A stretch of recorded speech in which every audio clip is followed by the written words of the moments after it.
Adeyinka. The government at the center says the cholera vaccines the nation is expecting will be delivered in few weeks. The one that should know in the Health Ministry, Professor Adipate, led this out in Abuja. The minister, however, said that cholera was preventable with better sanitation, a stop to open defecation, and an end to contamination of water and food. Professor Pate hinted that President Bola Tinubu set up a multi-sectoral cabinet committee to address the disease. The nation's electoral umpire INEC has assured that accredited journalists for the governorship election in Edo and Ondo states will be granted unhindered coverage. The INEC boss, Professor Mahmoud Yakubu, gave the assurance at the Commission's quarterly consultative meeting with media in Abuja. He said INEC was working with the security agencies to ensure that accredited journalists are granted un- unhindered access to all voting and collation locations. Professor Yakubu, however, urged media organizations yet to start for the election coverage in Edo to do that before the deadline. The main man in the Gateway State has described the launch of the electric motorbikes and CNG tricycles as another milestone in the activities of the current administration towards achieving a green future for the state. Speaking at the inauguration, which is under the second phase of the Ogun e-mobility program held at the Arcade Ground, Okemoson, Abeokuta, Governor Dapo Abiodun informed that over 2,000 motorbikes will be distributed to kickstart the program as his administration committed to enhancing the transportation system of the state for economic growth. Governor Abiodun said the assembly plans that would help in reducing transportation fares by 40% will be supported with a training department for youth on the maintenance of the electric bikes and tricycles, adding that the investment will be divided into three phases, with the first phase for motorcycles, second phase for tricycles, while the third phase will be for e-vehicles. In the meantime, protests which commenced this Thursday streets in Ogun State were deserted as people are skeptical to go about their daily activities.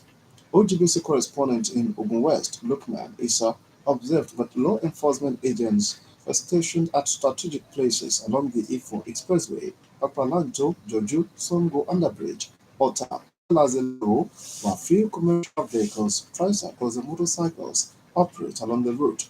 Lukman also reported that security personnel were already on the ground at the Ansarudin Secondary School, venue of the protest in Ota. From Shagamu, Adeola Lagunju reports that shops, banks, and businesses in anticipation of violence and looting during the protest, but this changed due to the standby security operatives in almost every junction with their patrol vans, giving residents the courage to go about their normal business activities.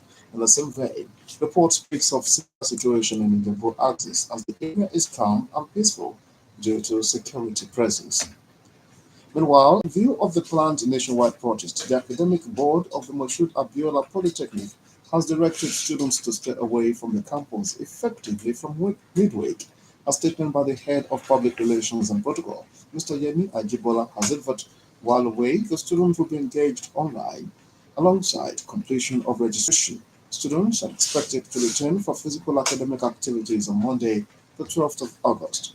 Still on the protest, commercial and business activities were crippled in Ibadan metropolis as residents stayed indoors for fear of civil unrest by the protesters following the much-awaited nationwide protest that kick-started this Thursday. Similarly, field workers reported for duties at the Oyo State Government Secretariat Agodi with heavily armed security agents on standby.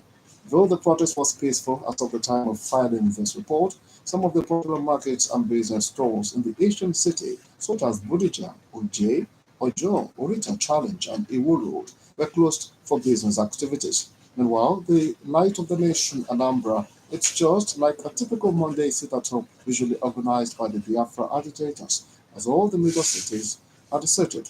The report has it that most businesses, houses were under lock and policemen were on site at strategic places.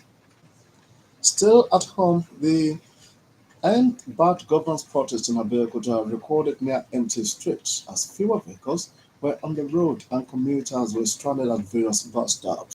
According to the report, most of the filling stations are under lock and key, while most commercial vehicle operators kept off the road for fear of being attacked by protesters.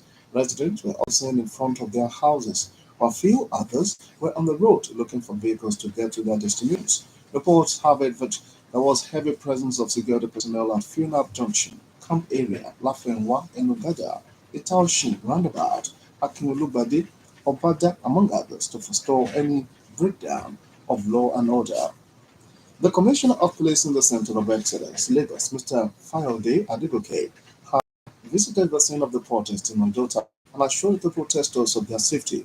The CP led the protesters into Ganifayemi Park and asked them to restrict the protest to the venue, but the protesters refused and returned to the service lane. Speaking on the protest, Mr. Adegoke noted that so far the protesters have been conducting themselves peacefully and commended them. The Ogun State Broadcasting Corporation (OGBC) has mourned the loss of a former Deputy General Manager, Prince Tony Debo, who passed on Tuesday night. In a statement, the General Manager of OGBC, Mrs. Tony Shubreson, described his death as shocking and deeply saddening, especially considering his lively attitude up until his final moments. She described Prince Badebo as a down-to-earth, jovial, and lively person, adding that OGBC has lost one of its brightest and finest. Mrs. Shubreson, however, thanked God that he lived a fulfilled and Badebo's family. News of the iconic broadcast late on Tuesday night, leaving many in shock as he was seen some days before the sad occurrence.